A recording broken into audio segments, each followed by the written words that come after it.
Super. Bon. On va accueillir les participants au fur et à mesure qu'ils arrivent. On va démarrer à la demi-pile. Oui, bien sûr. Bon, c'est mieux qu'il y a 15 jours. J'ai l'impression. Vous êtes Ça va déjà... pour le son, ça va? Le son va très bien, absolument. Faut pas que ça frotte sur les chemises, tu disais, hein, c'est ça? Ouais. Oui. Alors là, je t'informe, Olivier, qu'on a déjà Anne Sainte-Beuve, Annick Brandili, Claire Lemoine, James Cadieux, Robert Vifian, voilà, qui nous ont rejoints. Super. Bienvenue. Merci. Merci à tous d'être là. Et On va, on va pour attendre un petit peu encore. oui, on attend Oui, les 3 minutes de rigueur. Et c'est puis, ça. peut-être pour tous, on est en mode webinar, donc vous nous voyez et nous, on ne vous voit pas, mais au moins vous verrez l'écran, les images. Par contre, ce que vous pouvez faire, c'est interagir avec Olivier. Donc, il y a un module dans Zoom qui s'appelle questions et réponses, Q et R. En bas de votre écran, vous pouvez ouvrir le petit module et donc vous pouvez tout à fait poser des questions et je me permettrai de les relayer auprès d'Olivier pendant ou après son intervention. Ça te va, Olivier? Ça va très bien, c'est parfait. J'espère que le cadrage est bien aussi. Je vais faire un Oui. petit On voit que tu as une magnifique bibliothèque. peu. Ah, alors tout ça, là, ici, c'est l'Égypte, presque de bas en haut. Ça nous rassure un peu. Ça, Ah oui, bah oui. Mais j'ai pas tout lu, hein. Mais si, si. Si, si, c'est pas mal de bouquins d'Égypte. C'est sûr. il y a également un module conversation, donc vous pouvez aussi commenter, nous indiquer si par exemple il y a des problèmes de son. C'était le cas la dernière fois un petit Mais peu. oui, on est désolé pour la Euh, dernière fois. N'hésitez pas, je vais vous montrer comment ça marche.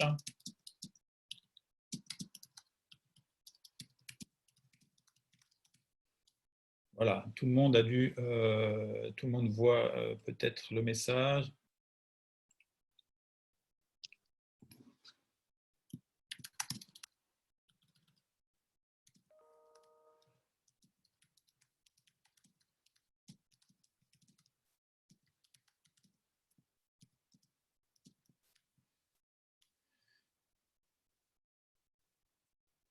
Donc, nous sommes déjà 10 dans cette Je salle. vois 11. 11. Ouais.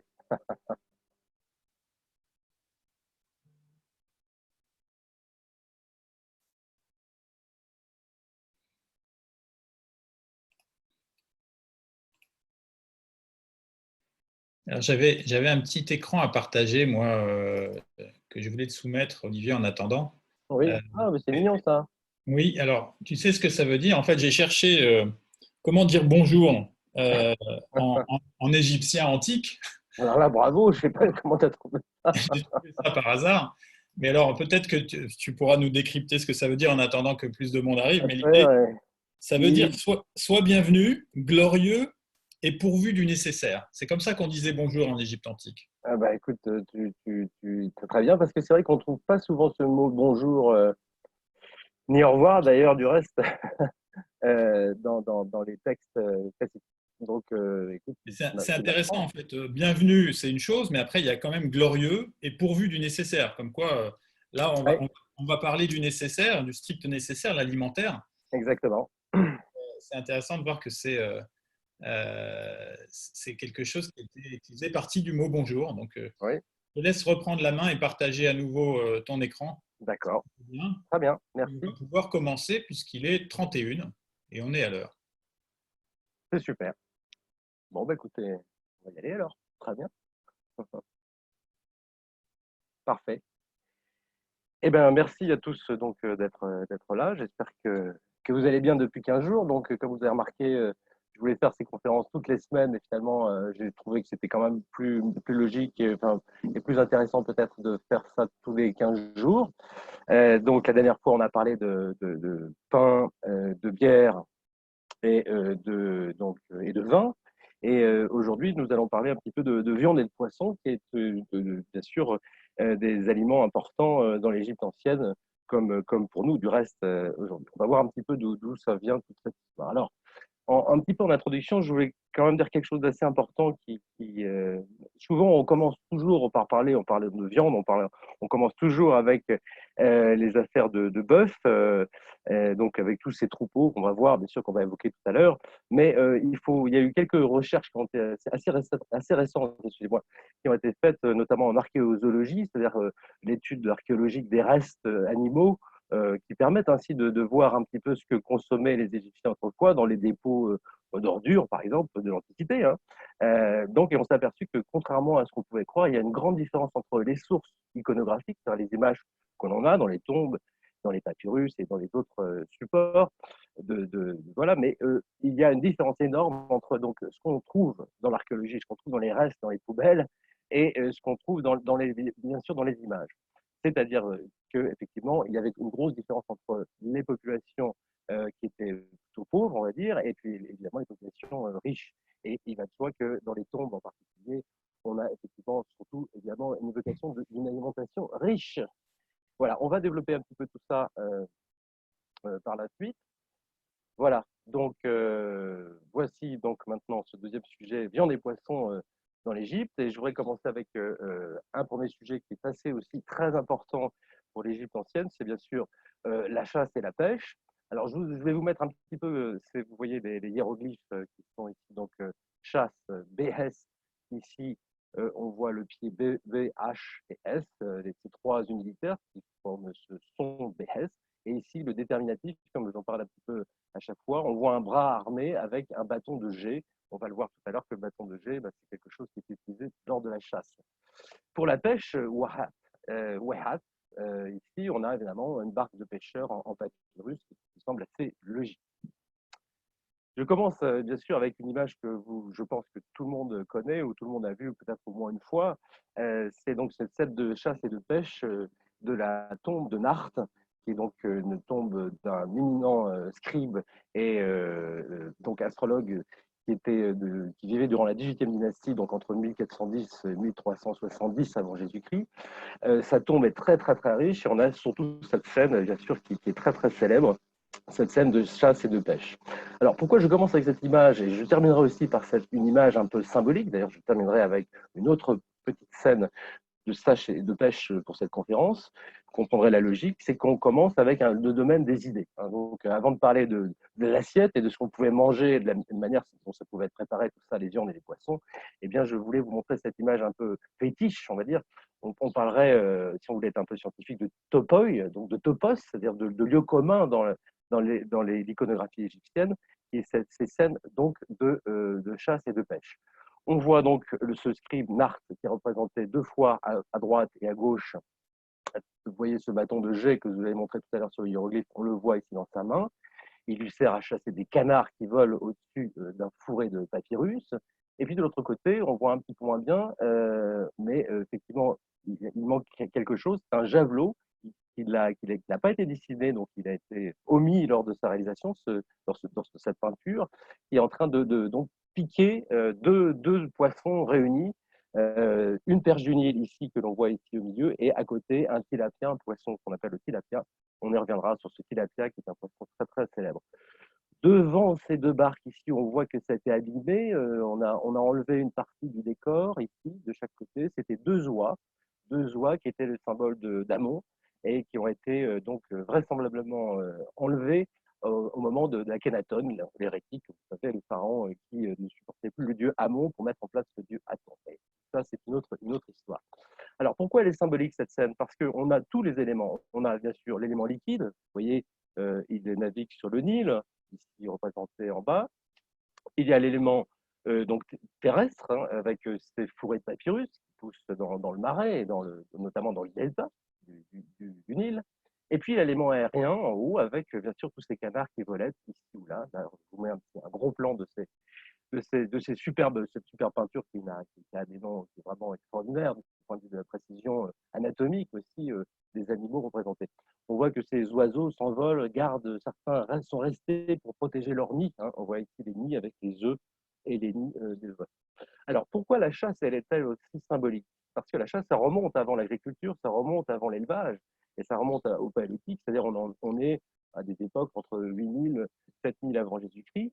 Et on est à des époques où effectivement la chasse était le seul moyen pour manger à l'époque. La chasse a continué à être pratiquée en Égypte.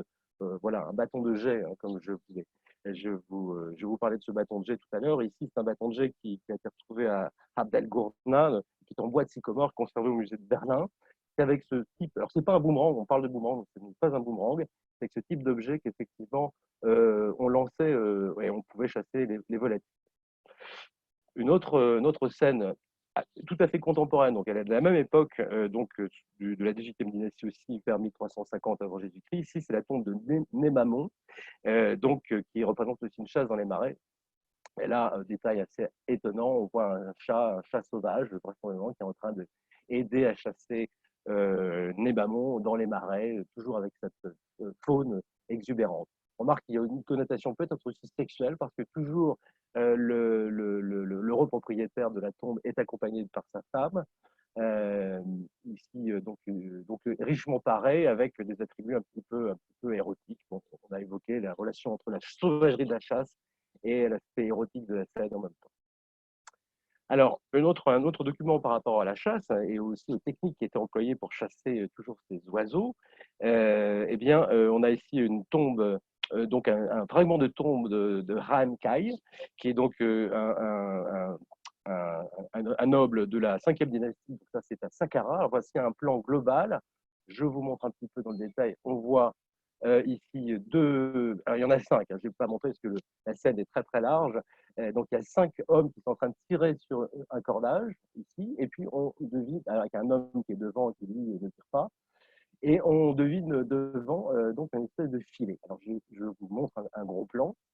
Voilà ce filet, donc c'est en pierre, bien sûr, c'est typique de l'Ancien Empire, avec là une précision naturaliste complètement extraordinaire de la faune représentée. Alors c'est un piège, un filet hexagonal, on a même pu faire un petit peu une maquette, donc on imagine très très bien comment ça fonctionnait. Je reviens vers le plan précédent. Donc vous voyez ici, on plantait un pieu dans le marécage. De l'autre côté, donc, il y avait des hommes qui étaient à l'affût, bien sûr, avec un cordage. Et puis, alors évidemment, c'est relevé en perspective relevée à l'égyptienne. Hein. On peut imaginer tout ça à plat, bien entendu. Et donc, on avait ce système de double filet qui était tendu sur une mare. Et au moment, effectivement, où il y avait suffisamment de volatiles arrivés, et donc de gibier arrivé sur le piège, eh bien, on refermait d'un coup sec. Et les montants ici se rabaissaient et donc enfermaient des oiseaux pris au piège alors, donc c'est quelque chose qui existait encore à l'époque de Bonaparte. Donc, vous voyez, lors de la campagne d'Égypte de Bonaparte, on a une description de ce piège qui était encore en fonctionnement. Vous voyez, on est donc de 2500 ans avant Jésus-Christ jusqu'à l'époque de Bonaparte, donc vers 1800, on est encore avec ce système de piège en Égypte. Toujours avec ce thème de la chasse, et là on parle plus des oiseaux, mais on parle plutôt du gibier. Là, je vous ai représenté on voit très bien les hiéroglyphes ici. Donc toujours, ça c'est toujours de l'Ancien Empire. C'est toujours la même tombe de Ram Kai, donc de la 5e dynastie, qui est décidément très très très riche. Tout ça c'est conservé au Metropolitan Museum de New York. On voit ici le nom de l'animal, donc Gehez, qui est donc inscrit ici. Vous voyez, G-H-S, Gehez. Donc qui veut dire gazelle. Et puis en dessous, on a un autre nom, Niahou. Ici, on voit représenté ici, c'est un bouquetin. On appelle ça aussi des ibex. Alors, c'est des animaux qui vivaient bien sûr à la lisière de la vallée du Nil, qui vivaient dans le désert. Zone de chasse bien connue, notamment pour les pharaons qui, eux, chassaient le lion, notamment au Nouvel Empire, et chassaient régulièrement le lion. Alors, il n'y avait plus beaucoup de lions. On sait aussi qu'il y a eu beaucoup de changements de faune, notamment au cours de la longue histoire de l'Égypte, en 2000 ans, bien sûr, en 2000-3000 ans, énormément d'évolution dans le paysage égyptien. Mais là, on est au début de l'histoire égyptienne, on est à l'Ancien Empire, et il y a encore évidemment toute une faune qui va bientôt disparaître. On sait très bien que les hippopotames, les crocodiles ont disparu depuis longtemps. À l'époque, ils étaient encore dans le Nil, mais bien sûr, il y avait toute une faune qui était adaptée au climat de l'époque, qui va être de plus en plus aride. Et donc, effectivement, ces bouquetins et ces animaux vont bientôt disparaître et ne seront plus chassés. Vous remarquez quand même juste, et puis j'arrête, je passe notre image, vous remarquez à gauche, en bas, ici, qu'il y a un homme qui est en train de lancer un lasso. Hein. sur ces ibex, donc qui attendent ici un petit peu bêtement. Et puis voilà, donc c'est cinétique, hein, c'est comme une bande dessinée, comme vous le savez, c'est scène égyptienne. Et ici, il l'a attrapé, cet ibex, hein, qui était là, et il est en train de le dompter ici en l'attrapant au lasso autour de ses cornes. Il y a d'autres animaux ici, on voit des chasses aussi, des chacals, hein, ici, et des lévriers. Alors le chacal est ici, un lévrier ou deux lévriers plutôt qui sont en train de, l'un mord le chacal et l'autre qui est en train de mordre cette gazelle.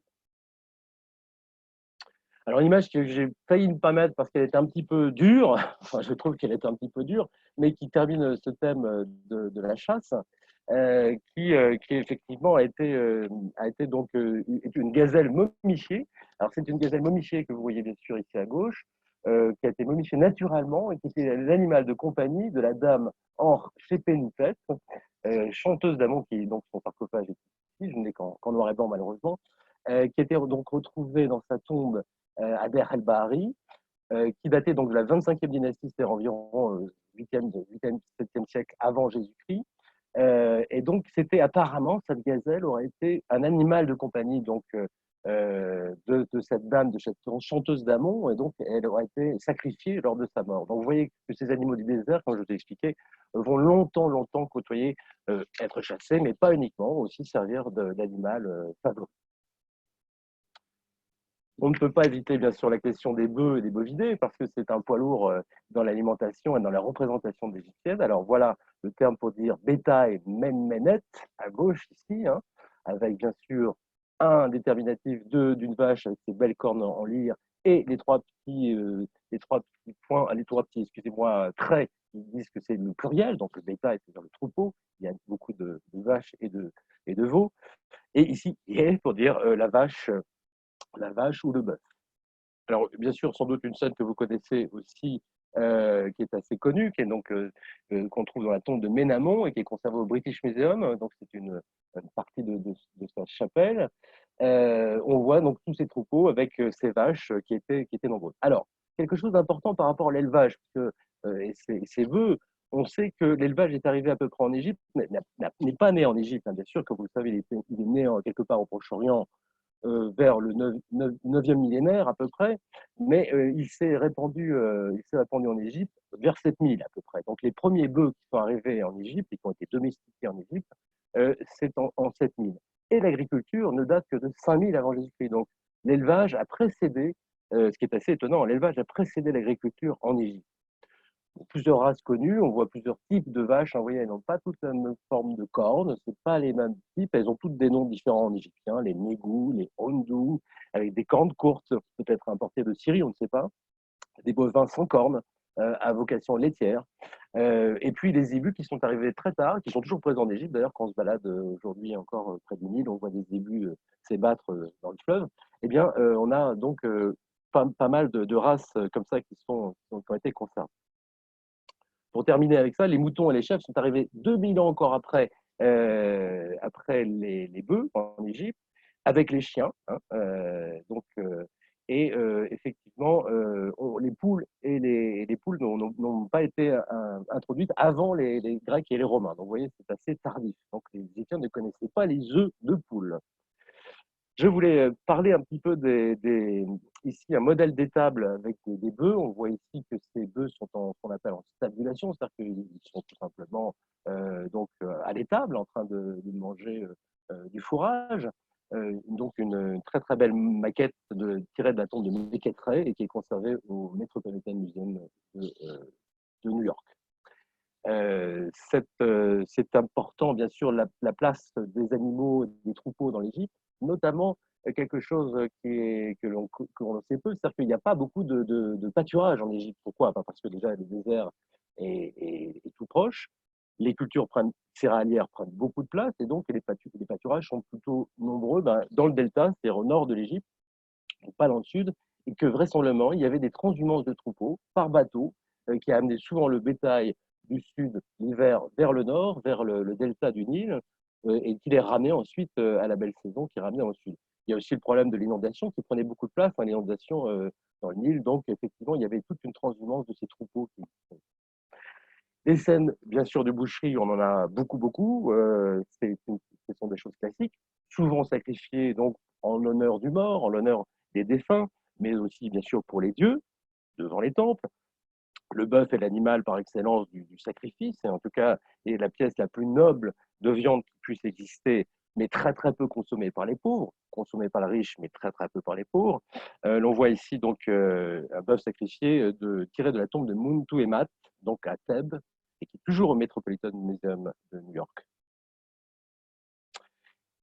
Ici, nous avons une épaule de bœuf momifiée, hein, donc, et vous voyez que même dans la tombe, on pouvait préparer des choses à manger, qui étaient elles-mêmes momifiées, ce qui est assez quand même étrange, et conservées dans une boîte. Vous voyez la forme un petit peu ici, une boîte qui a la forme de l'épaule du bœuf momifié. Donc ça, c'est de la 18e dynastie, trouvée dans le El Assassif, donc à Thèbes, toujours à Thèbes, la ville qui recèle tant de merveilles égyptiennes. Alors, excusez-moi, une petite erreur là. Voilà, je voulais montrer un autre modèle de boucherie. Cette fois-ci, on voit très très clairement ici donc un bœuf ou une vache qui est en train de se faire égorger. C'est simple. On recueille son sang en dessous pour faire une sorte de boudin, ça on le savait aussi. Mais le détail le plus important dans cette scène, dans cette maquette, donc, qui date de la 11e dynastie, donc environ 2000 avant Jésus-Christ, ce sont ces petits morceaux de bois que vous voyez, donc c'est évidemment une maquette en bois, c'était des morceaux de viande qui étaient préparés et mis à sécher. Donc on voit très très bien ici, sur l'image, on voit très très bien comment on mettait ces petits morceaux de viande, enfin ces lamelles de viande à sécher pour pouvoir les conserver par la suite. La viande a souvent été donc cuite grillée, hein, c'était souvent une consommation grillée, bouillie, salée ou séchée, comme on voit ici sur cette maquette. Elle était consommée fraîche, mais souvent aussi conservée dans de la saumure, hein. Bien sûr, le sel, le wadi natroun, le sel, on pouvait conserver aussi pas mal de choses. Alors, on passe aux volailles. Je vois que le temps passe. Les volailles, donc, haped, pour dire volaille en égyptien, donc A, P, D, les trois unitaires encore. Et puis ici, on a encore un déterminatif. Et qu'est-ce qu'on voit comme déterminatif? C'est un des animaux, des volailles les plus emblématiques de l'Égypte, c'est l'oie, bien sûr. Je voulais vous montrer un des plus beaux chefs-d'œuvre du Louvre, qui aujourd'hui, je crois, est à Lens, même si tous les musées sont fermés, comme vous le savez. C'est une pièce tout à fait extraordinaire, en bronze et en cartonnage. Alors, vous voyez donc, bien sûr, bien sûr, la tête et le cou sont en bronze, les palmes, les pattes sont en bronze également, mais tout le reste est entier en cartonnage, donc une espèce de, de, de, matière faite à partir de glu, notamment de glu naturel, et de morceaux de papyrus. Cette oie, c'est une oie qu'on appelle Inès, c'est Sémène, excusez-moi, la loi Sémène, qui est la loi d'Amon, du dieu Amon, donc révéré à Thèbes. Ça date à peu près d'une époque tardive, donc 8e siècle avant Jésus-Christ. Et cette oie, c'est un des animaux les plus fabuleux, certainement les plus connus dans l'Égypte, et qui a marqué avec le canard, oie et canard, qui ont marqué les deux grands volailles consommés traditionnellement par toute la population égyptienne jusqu'à aujourd'hui. Alors, il y a bien sûr d'autres animaux. Il y avait bien sûr les grues, hein, aussi des grues qui étaient consommées, elles, et élevées à l'époque de l'Ancien Empire. Alors, on a beaucoup parlé de cette notion, vous connaissez sans doute cette histoire du foie gras qui aurait été inventé par les Égyptiens. Alors, finalement, cette histoire de foie gras inventé par les Égyptiens, on n'en sait pas grand-chose. Il semble que ce soit pas forcément vrai. On n'a aucune trace archéologique, ni aucune trace de texte épigraphique donc, qui prouverait que effectivement le foie des oies, excusez-moi, était consommé de cette manière. Par contre, le gavage était bien sûr très très très courant. Ici, on voit cette scène de gavage d'oiseaux, d'oies en l'occurrence. Hein, donc, ils préparent des petites pièces comme ça qui vont ensuite donner vraisemblablement des boulettes de viande avec de la graisse, des boulettes de graisse, excusez-moi, avec à l'intérieur des graines et différentes choses pour engraisser ces oies. C'est une scène qui est tirée du mastaba de Kagani à Saqqara, qui date donc de la 6e dynastie. Donc, on est en 2300, 2100 avant Jésus-Christ. Donc, vous voyez un petit peu la préciosité de ces scènes. Alors le gavage, il y a une petite anecdote, puisqu'on était dans le gavage, on gavait des oies, on gavait bien sûr des grues, on gavait des veaux aussi, le bétail aussi était gavé, mais on pouvait aussi gaver, chose étonnante, mais là aussi, alors je ne vais pas montrer l'image parce qu'elles sont de très mauvaise qualité, on gavait aussi des hyènes qui vivaient dans le désert, ce qui est assez évidemment impressionnant. Est-ce qu'on mangeait les hyènes après les avoir gavées? Ça, l'histoire ne le dit pas, ne le raconte pas, malheureusement. Une autre scène d'oie feu et cuisinée. Là, on voit très bien que bon, l'oie elle passe un sale quart d'heure et puis on voit le couteau qui est utilisé et l'oie est troussée. On appelle troussée, c'est-à-dire elle a été plumée et préparée pour être consommée. Voilà les oies troussées tout en haut qui sont déjà préparées. Alors une scène qui n'est pas très très belle, enfin une image, excusez-moi, qui n'est pas de très bonne qualité, mais qui est très intéressante. C'est pour ça que dans le choix difficile de mes images, je l'ai mise impérativement. On voit ici quelque chose de très important, c'est dans la tombe de Vizir Rachmiré, donc, qui est donc toujours à Thèbes, qui date de la 18e dynastie. Donc on voit ici quelque chose de très très rare hein, par rapport à la cuisine, cette fois-ci vraiment à la préparation. On voit des pots, donc des amphores, hein, vous voyez tous ces amphores roses tout en haut là ici. Vraisemblablement, donc ça a été très abîmé, mais ici des oies ou ici des canards, on ne sait pas trop, qui sont en train d'être oxy, on va dire ça comme ça. Ici, vous voyez, ils sont déjà mal en point. Ils sont préparés ici, vous voyez, on voit très très bien ces canards, ces oies ici préparées. Et là, eh bien, qu'est-ce qui se passe? Eh bien, on voit un serviteur qui est en train de effectivement mettre vraisemblablement des oies, des canards dans des amphores. Alors, cette technique, c'était donc pour la technique du confisage, effectivement. Vraisemblablement, les Égyptiens connaissaient alors le canard confit, bien sûr, donc dans la graisse de canard ou la graisse d'oie, mais aussi dans la graisse animale de bœuf. Donc, on pouvait ainsi conserver dans les amphores très longtemps, quelques mois. Hein, ça remplaçait la saumure. Vous savez qu'il fait très chaud en Égypte, donc il faut conserver la viande assez rapidement ou la consommer très très fraîche. Et donc, ce système de conservation dans la graisse, c'était quand même quelque chose d'assez étonnant, comme on peut le voir sur ces images. Alors, d'autres types, alors c'est toujours dans la même tombe, on a vu l'épaule de bœuf, excusez-moi, tout à l'heure. Donc, ici, on a donc une oie qui a été donc ici conservée, momifiée, elle aussi, dans une espèce de réceptacle de boîte, vous voyez, qui a la même forme. C'est la même chose, hein, c'est simplement que ça a été remonté ici, c'est un montage photographique. Vous voyez la momie au milieu, c'est des pièces complètement extraordinaires, conservées au Metropolitan de New York aussi. Et puis ici, conservées dans sa boîte, comme une oie troussée qui serait prête à être mangée éternellement par donc Mequetreg qui a cette chose. Voilà, donc excusez-moi, c'est Amenemhat, hein, je l'ai cité tout à l'heure, donc le prince Amenemhat. Alors, on passe maintenant au porc, au cochon. Très, très, très, très intéressant cette histoire du cochon dans l'Égypte. Pourquoi? Parce qu'il n'y a quasiment pas de représentation du cochon, du porc en tout cas, alors que justement, comme je vous le disais en introduction, les sources archéologiques prouvent que c'était une des viandes les plus consommées par le fellah, par les paysans. On a retrouvé notamment de grands dépôts d'ossements de porc à Tel Amarna ou également à Memphis dans différents sites archéologiques. Et donc, qui prouve que il est absent de toutes les scènes mortuaires funéraires dans les tombes, etc., parce que vraisemblablement, donc, il y avait un tabou sur cette notion du porc.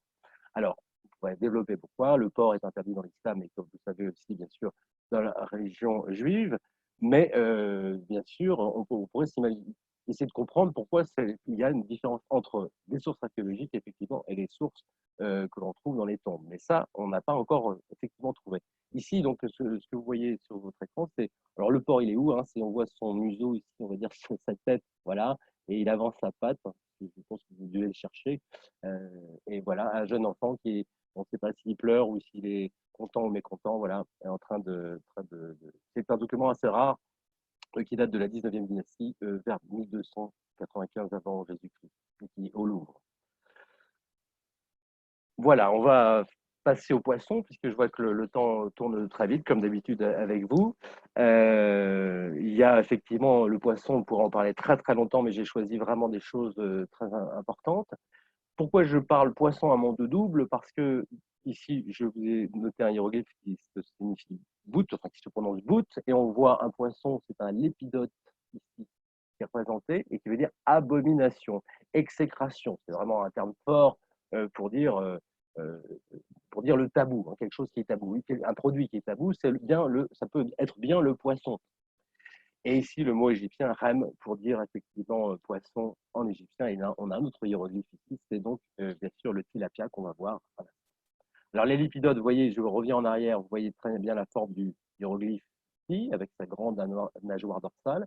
Et puis on voit ces lipidotes qui sont donc ici conservés au Louvre, qui sont des lipidotes, des sortes d'ex-voto, et qui sont conservés, donc qui datent de l'époque tardive. Un petit peu. Alors pourquoi l'épidote était un petit peu exécré, c'est-à-dire honni et un petit peu tabou, donc vraisemblablement pas consommé, parce qu'il aurait, selon la tradition, sur la religion égyptienne, il aurait avalé le sexe d'Osiris lorsque Osiris a été coupé en morceaux, et donc chaque morceau avait été plus ou moins avalé, et notamment son sexe, par ce lépidote, mais aussi par l'oxyrhynque, un autre poisson qui a été aussi tabou.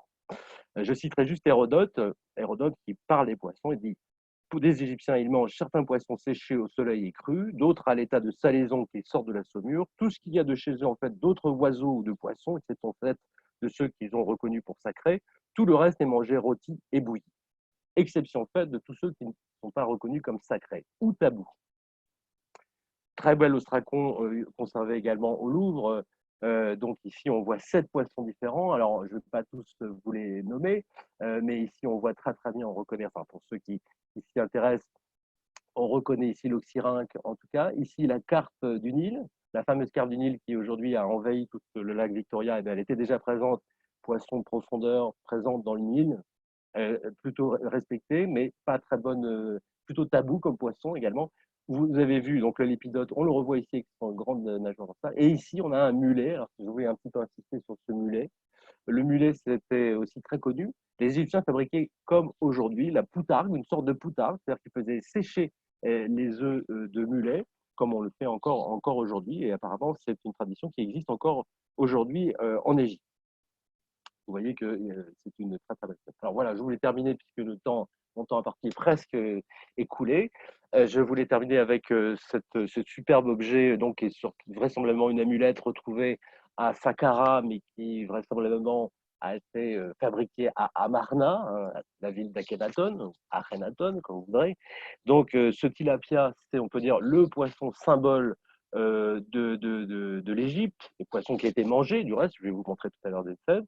Mais un poisson tout hautement symbolique. Pourquoi? Parce que apparemment c'est un poisson qui protège ses petits, sa laitance, en avalant les œufs, en les protégeant dans sa bouche avant de les recracher. Donc il y avait un côté magique pour les Égyptiens qui trouvaient que ce poisson, bien sûr, reprenait un petit peu la renaissance, un peu une symbole de renaissance un petit peu de la vie après la mort. Donc un poisson effectivement très très important.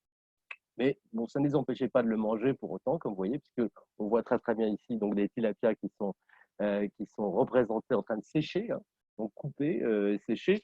C'est une scène de préparation qui est tirée de la tombe d'Amenhotep à Thèbes et qui date de la 18e dynastie. On voit donc ces pêcheurs qui reviennent avec ces tilapias, ces beaux poissons rutilants, et qui les mettent, qui les coupent, les préparent. Ici, un pêcheur prépare son filet. Vous voyez, des scènes extrêmement vivantes. Donc voilà les deux tilapias d'une scène donc tirée cette fois-ci d'une chasse, hein, une scène de chasse, comme je vous ai dit, c'était le début de la conférence avec la chasse.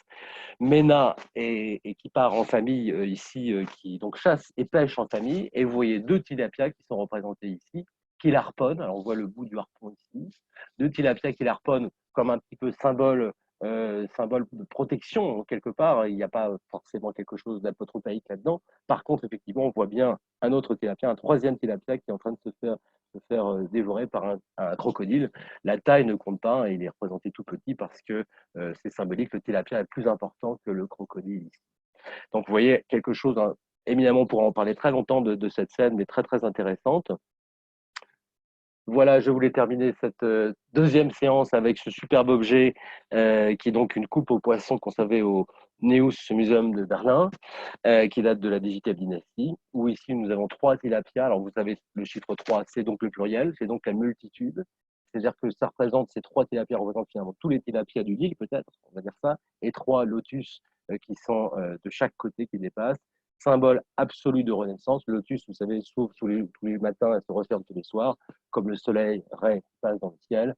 Le tilapia est un symbole de renaissance et c'était un poisson tout à fait important. Voilà, je voulais terminer avec ça. J'attends bien sûr vos questions, s'il y en a, avec grand, grand plaisir. C'était un sujet un peu vaste. Il y a une question effectivement qui est intervenue. Déjà, il y a beaucoup de remerciements pour ta conférence. Effectivement, elle Merci, est claire et distincte. On n'avait pas de problème de son. Merci à tous d'avoir confirmé ce point-là. Et puis, merci. une question sur les nourritures, et notamment si les escargots ou les grenouilles étaient mangés par les Égyptiens. Alors, les grenouilles, moi, alors, les escargots, non, je ne pense pas. Je ne pense pas. Je ne pense pas que les escargots, on n'a pas vraiment de preuves là-dessus. Les grenouilles, c'était aussi un symbole de renaissance. Donc, vraisemblablement, je ne pense pas qu'ils mangeaient des grenouilles. C'était pas des Frenchies comme les Français, les mangeurs de grenouilles, les froggies. Mais par contre, en revanche, on a découvert dans des momies, dans des estomacs de momies, des souris, donc des restes de souris. Donc les Égyptiens mangeaient des souris. Ça prouve que des fois, je pense qu'il y avait des temps de disette qui devaient être très très bien. Est-ce qu'on a d'autres questions? N'hésitez pas à les poser dans le menu spécifique. En tout cas, déjà merci à Alain, Alexandre, à Anne, Annick, Christian, Claire, James, Jean-Pierre, Gio, Merci à tous. Corinne. Voilà, il y a Merci à tous beaucoup. Je vous remercie vraiment. et ceux qui ont également fait un soutien à Olivier. Merci à Oui, eux. bien sûr. Bien sûr. Je les Euh, remercierai manuellement, alors, Olivier, téléphoniquement. quand le prochain opus? Eh bien, ça sera le 14 mai, ça sera 3 jours après le 11, donc je ne fais pas de commentaires, je ne suis pas, je suis pas devin. Donc le 14 mai, on finira un petit peu en vegan avec les fruits et les légumes. Et là aussi, il y a beaucoup, beaucoup, beaucoup de choses à dire. Très, très intéressant. Voilà. Ben, dans ce cas, on se retrouve à ce moment-là. On enverra à nouveau des invitations. Même principe, vous inscrivez en ligne. Vous faites un don si vous pouvez. Et puis, Bien on se sûr, bien retrouve sûr. tous ensemble pour cette demi-heure de voyage. En tout cas, moi, je ne sais pas pour vous, mais moi, ça m'a ouvert l'appétit. J'ai très envie de foie gras, même si ce n'est pas les Égyptiens qui l'ont inventé. Exact. Merci à tous. Merci Merci beaucoup. Olivier. C'était passionnant. Comme Merci. Merci. C'est bientôt. super. Merci. Au revoir. Au revoir. Au revoir.